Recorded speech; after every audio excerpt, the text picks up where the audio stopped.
The challenge of the Yukon. It's Yukon King, swiftest and strongest lead dog of the Northwest, blazing the trail for Sergeant Preston of the Northwest Mounted Police in his relentless pursuit of lawbreakers. On King, on, you huskies! Gold discovered in the Yukon. A stampede to the Klondike in the wild race for riches. Back to the days of the gold rush, with Sergeant Preston and his wonder dog, Yukon King, as they meet the challenge of the Yukon.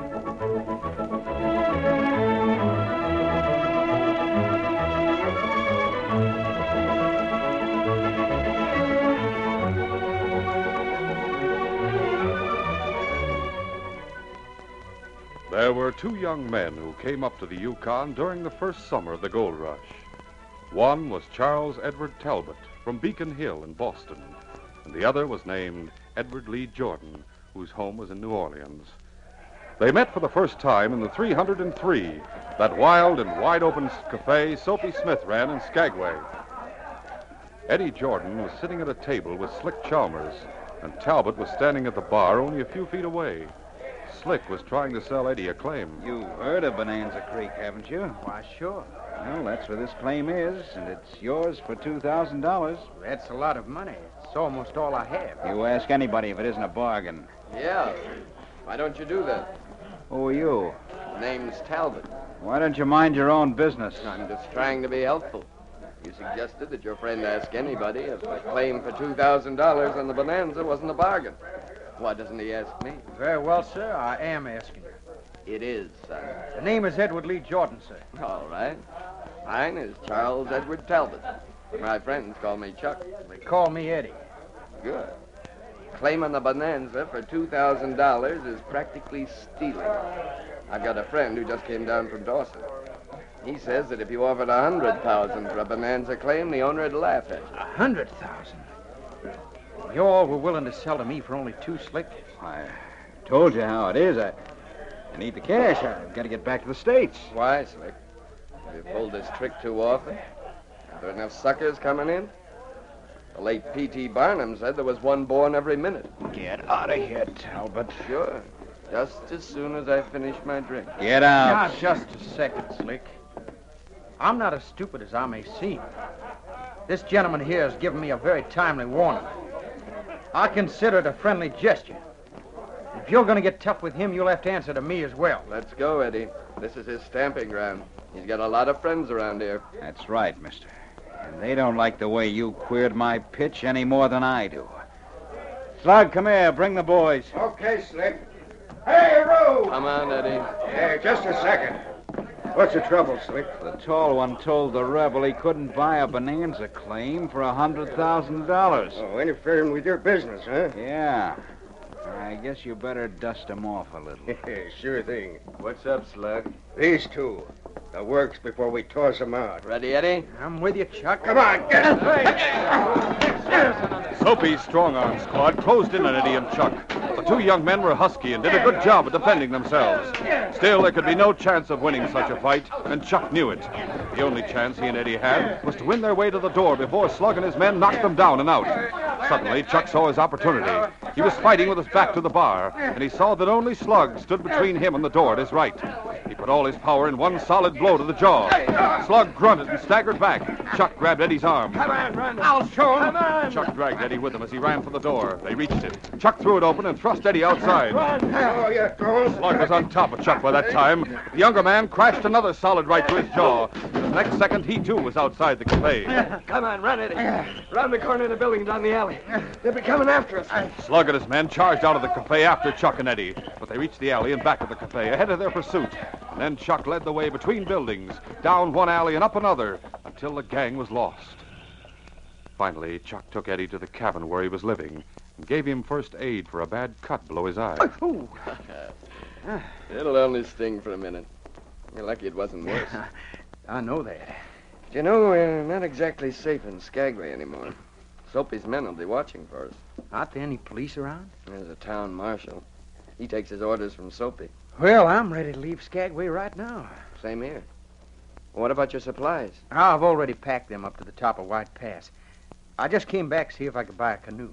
I have a canoe waiting for me at Lake Bennett. Was that so? I'm traveling alone, Eddie. Say it's a good idea to have a partner on the trail. What do you say you come along with me? Oh, I'd like nothing better. Let's shake it. Sure thing. Put her there, partner. Yeah. Most of my supplies are up at the top of the pass, too. Let's start tonight, Eddie. That's a good idea. I only have a few things to pack up here. We'll be over the border and on our way down to Lake Bennett before sunrise. Dawson, here we come. And so Chuck and Eddie became partners. And during the next few days, they packed their supplies from the top of White Pass down to the shores of Lake Bennett. There, Chuck found the old sourdough who had agreed to sell him a canoe. The price was high, $500. But the craft was in good condition, and it meant saving the time it would take to build their own boat. The canoe was loaded. The two young men set out in high spirits. They had no trouble in Lake Bennett or Tagish or Marsh, but when they reached the turbulent waters of the 50-mile river, they realized that they would have to pack their supplies around Miles Canyon and the White Horse Rapids. A canoe loaded high above the gunnels would have no chance of getting through without capsizing. The portage was made, and they returned to their fragile craft. What about it, Chuck? We could carry the canoe over the trail, you know. It'll take us all day. We'll be in Lake LaBarge in less than an hour. I don't know. That's mighty treacherous water in the canyon. The rapids beyond are even worse. Cold feet, Eddie? Not exactly, but I've got a confession to make. I can't swim. You won't have to. Can you guarantee that? Why, sure. There's nothing to worry about. All right, partner. I'll take your word for it. Climb in. All set? Set as I'll ever be. Here we go.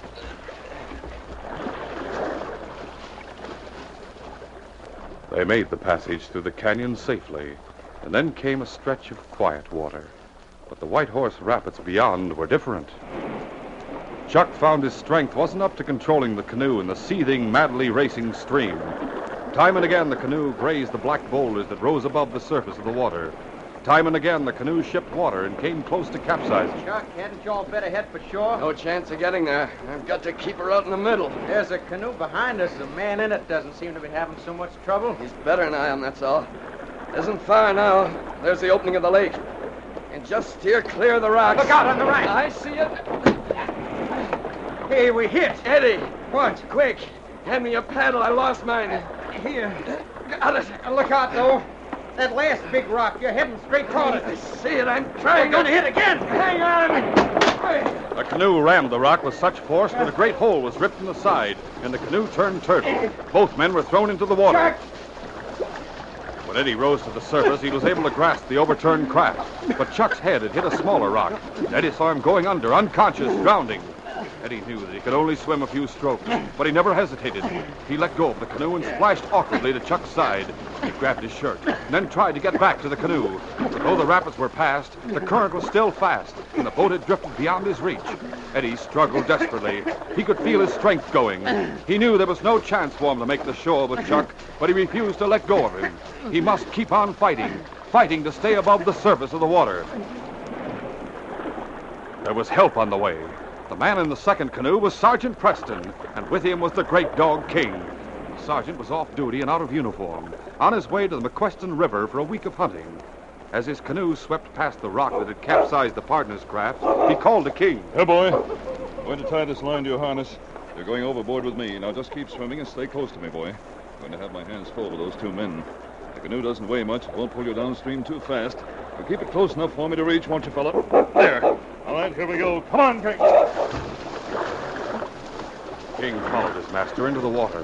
The sergeant struck out for Eddie and Chuck, and in a moment had reached their side. Help! I can't hold him up anymore. It's all right, I've got him. How about you? I don't know. Tired. Now, look. Just put your hand on my shoulder. All right. Easy does it. Rest your head. Keep your chin up. You stay afloat. Yeah, but how can you get to shore? King, come on. Come here, boy. King swam hard against the current when the sergeant called to him. And although he could make no real headway against it, he managed to hold his own. And the sergeant, with Chuck and Eddie, drifted down toward him. When we get to the canoe, grab hold of the side. All right. Good work, King. Can you hang on? Yes, I've got it. It'll only be for a few minutes. Come on, King. In the shore, boy.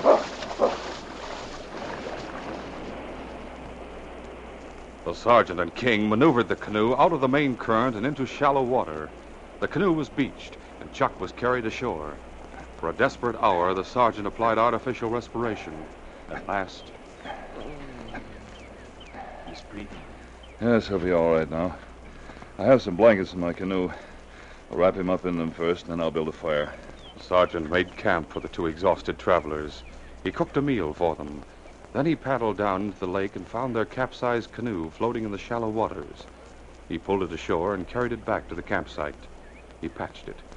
He accompanied Chuck and Eddie to the point where they had left their supplies. It was nearly evening when he said goodbye. I hope you won't have any bad luck from now I on. want to thank you, Preston. Words aren't enough. That's all right. In the canoe, King. Goodbye. Good luck again. Bye. I hope we'll meet again. Talk about a good Samaritan. Yeah. He saved our lives. It's you who saved mine. No. Preston told me what you did. Not being able to swim well and I'll never forget it, Eddie. Come on, let's make camp. The sergeant was on vacation, and as a result, he hadn't mentioned his official position to the two men. That was why Eddie reached a strange conclusion concerning him. One doesn't ask a man like Preston questions. Questions? What sort of questions? Well, I suggested that if he stopped at the Northwest Mounted Post at the top of the lake, they might pick up our canoe for us. Instead, he did it himself. He laughed and said he had no intention of going anywhere near Northwest Mounted Post. You think that maybe Preston is wanted by the law? I only know what he said, but he isn't a prospector. He was only carrying a little food with him, some blankets. Just traveling light. Except for 2 pistols, a shotgun, and a rifle. Plenty of ammunition, too. Makes no difference to me. Nor to me. I can't help feeling sorry, though. A great guy like that. Yeah. It's too bad. Well, this bacon's done. Let's eat. 6 months passed before the sergeant saw Chuck and Eddie again. And once again, he was out of uniform. The reason this time was the intense cold, a steady, bitter 50 below zero. The clothes the Indians wore were the best for the trail: caribou skin, a fur parka, and mucklucks. The sergeant was taking a big French-Canadian trapper named Andre Boudreau back to his cabin from the hospital in Dawson when they were overtaken by a blizzard. On King! On, you husky! The storm, she gets worse, Sergeant. Yes. We better stop at the first cabin we see. How's the leg, Andre? It's not too bad. Why is Andre so stupid? Why cannot he set the leg straight? Most men wouldn't be able to set their own leg at all. Don't worry about it. The doctor's fixed it fine. I do not think we will get to Dawson for a long time. This snow will last for days. Even with King in the lead, it'll be impossible to travel. Look, What? I see a light. There's a cabin straight ahead of us on the left bank of the creek. But wait, it's good. On, King! King and the dogs raced on toward the cabin. There was a shed beside it, and it was in front of this that King stopped. Oh, you husky! Hana! Oh, that dog is wonderful. He know that in weather like this, you will put the team inside, but not in the cabin where it would be too hot. He stop in front of the shed. We'll make sure it's all right. Hello there. There is owner of cabin. Hello. Can you put us up for the night? Sure thing. Is it all right to put my team in this shed? Go ahead. It's unlocked. Let's lift the latch. All right. The sergeant unharnessed the team, led them into the shed and out of the fury of the storm. And after he had fed them, he and Andre and King fought their way through the blinding snow to the rear door of the cabin. Come on in. Hang your parkas up on the wall there. Well, you have quite a cabin here. 2 rooms. Yeah. This is the kitchen. Ah, you cook biscuit. Biscuits and beans. That's all I can offer you for supper. It sound good to Andre. Say, I know you. Isn't your name Talbot? Yeah. We met on the White Horse Rapids last summer. Or I should say we met in them. Why, you're Preston. I didn't recognize You recognize King, don't you? Of course. This is Andre Boudreau. Bonsoir. Howdy. Oh, it's wonderful having you here. Having somebody to talk to. Where's your partner? I haven't any partner. Oh, really? You did last summer. Boy from New Orleans, Eddie Jordan. I haven't any partner now. Gentlemen, you're welcome. How are you, Preston? Jordan. Why don't you come in here? You won't smell the biscuits burning. Huh. You'll be eating in here anyway. Come on. Why, Go on. There isn't any place to sit down here. You'll be more comfortable in there. Supper will be ready in just a few minutes. All right. It's good to see you, Preston. It'll be great to have somebody to talk to. This is Andre Boudreau, Eddie. It's a pleasure, sir. Sit down. Eddie, what's the matter? What's this about you and Chuck not being partners anymore? We aren't. We're just waiting for spring to wash out the rest of the gravel we've dug, and then we'll split up. We don't talk to each other anymore. I see. That way we don't fight. Well, what have you been fighting about? The Civil War? The War of Secession, sir. I stand corrected. Believe me, Preston, I prefer the company of a man who's wanted by the law to that of a mealy-mouthed Puritan. You understand that, don't you? You're perfectly welcome here. Even if, what makes you think I'm wanted by the law? I shouldn't have said that. It makes no difference. Why, Eddie... Never mind, Andre. You're welcome to stay as long as you all want. I only wish I could offer you more hospitality. We're right down to the bottom of the barrel when it comes to supplies. I should have gone to the post a long time ago, but naturally I couldn't trust that Yankee with our gold. You might have to put us up for over a week, Eddie. I think we're going to be snowbound. Over a week? That too long? No.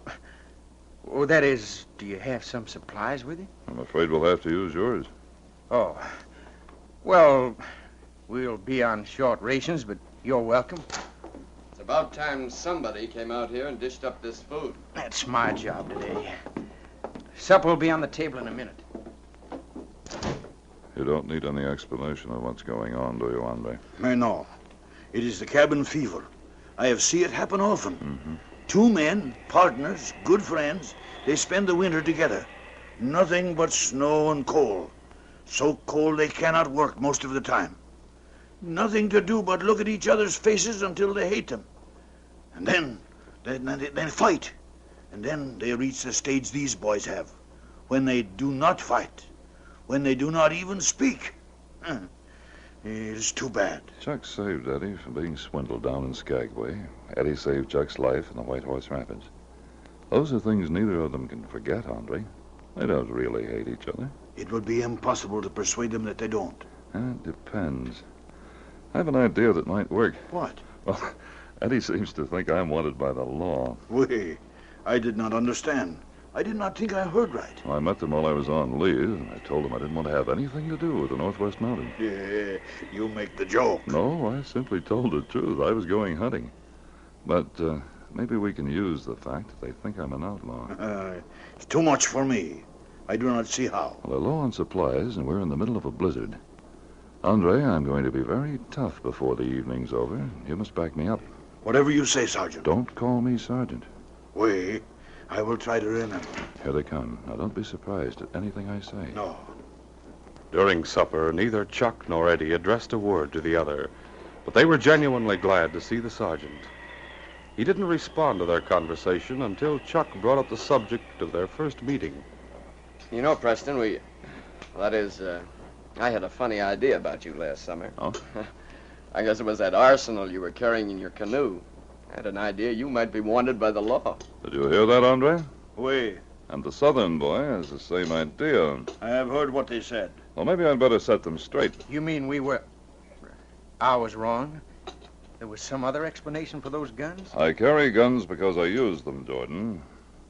Andre, how many men have I shot? How many? Oh, it's hard for me to count. 1, 2, 3, 4, 5.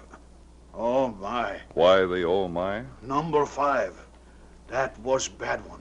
That fella they call Wolf. Huh? I don't remember him. No, that is what I say. There have been so many.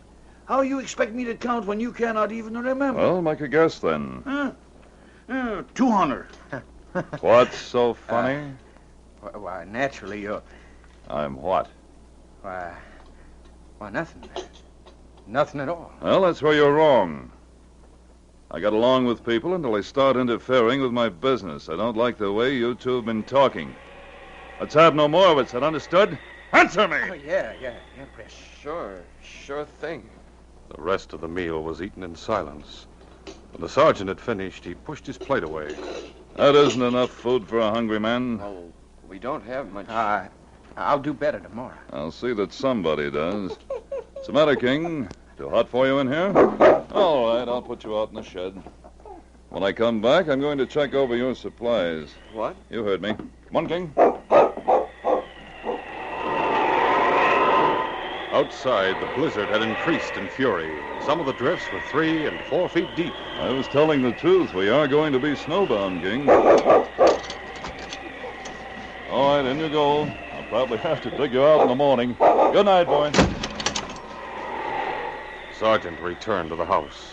He winked at Andre and stamped out into the kitchen without saying a word to Eddie and Chuck. But they followed him and watched him as he looked over their scanty stock of supplies. Mm-hmm.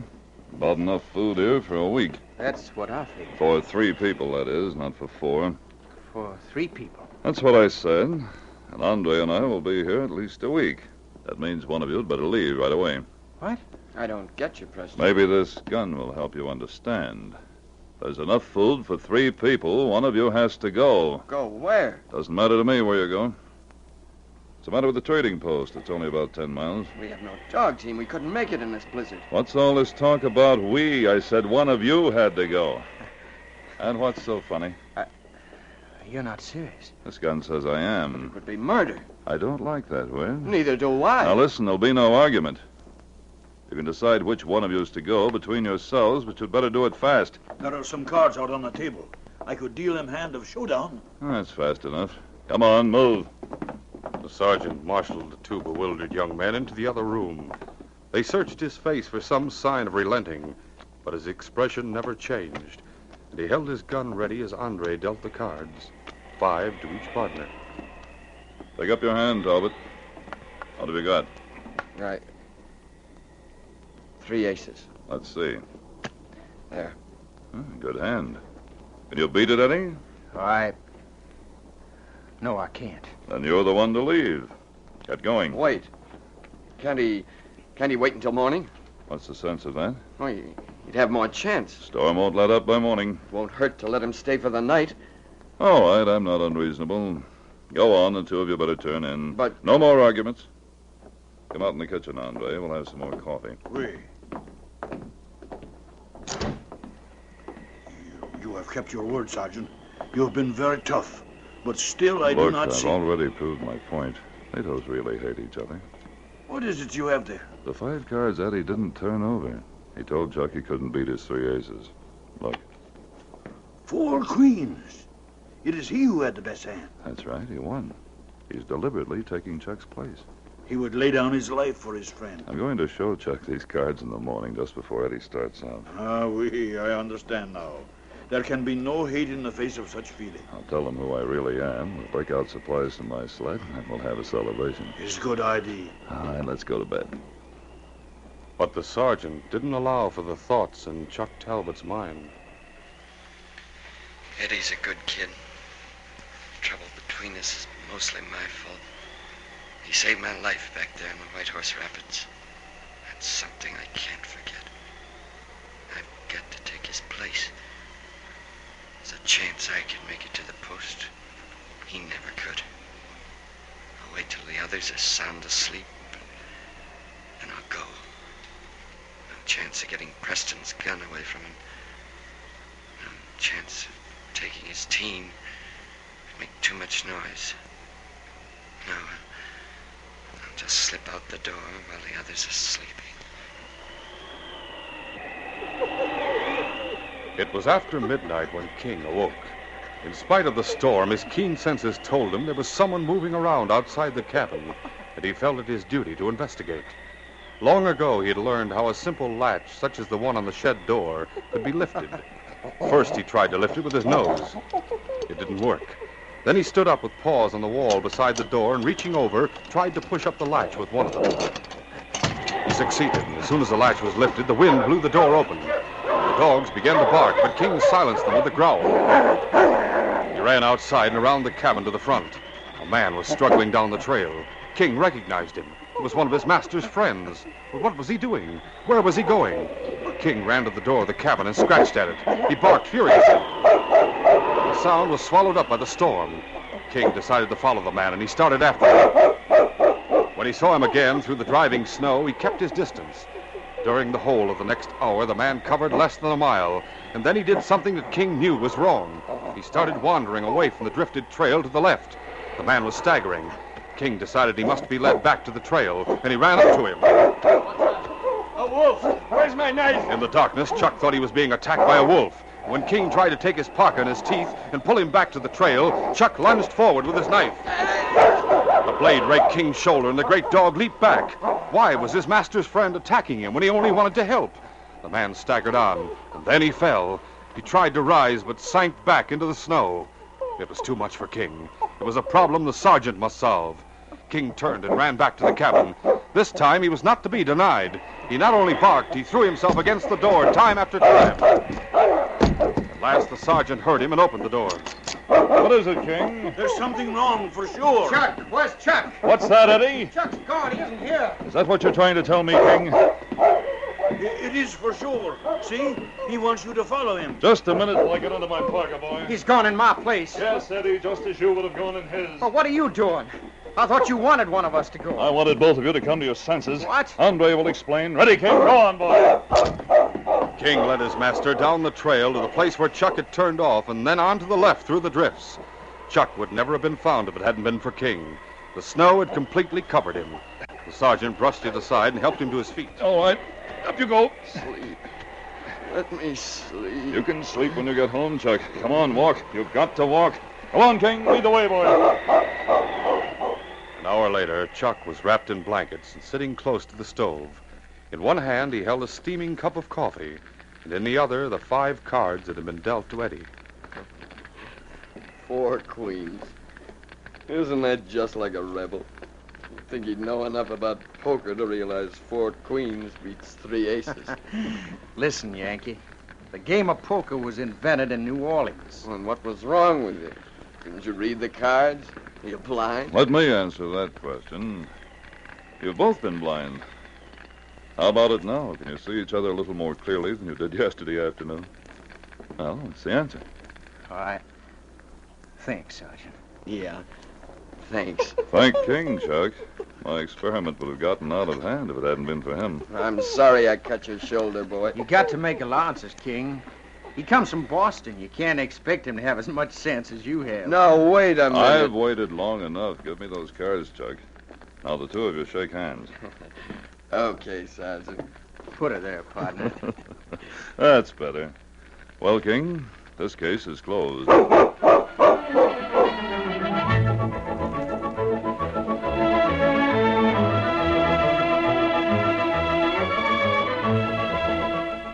Now, here's Sergeant Preston with a preview of our next adventure. The case of the Yellow Kitten. When King and I stopped at a cabin on the way to Selkirk to leave a yellow kitten for little Georgie Mello, I didn't expect to return to that cabin that very night on the trail of a pair of tough crooks. Little George and his kitten started an exciting adventure that took fast thinking on the part of both King and me. Be sure to listen to this exciting adventure Wednesday. These radio dramas, a feature of the Challenge of the Yukon Incorporated, are created and produced by George W. Trendle, directed by Fred Flowerday, and edited by Fran Stryker. The part of Sergeant Preston is played by Paul Sutton. They are brought to you every Wednesday until September, when we shall resume our regular Monday, Wednesday, and Friday broadcasts.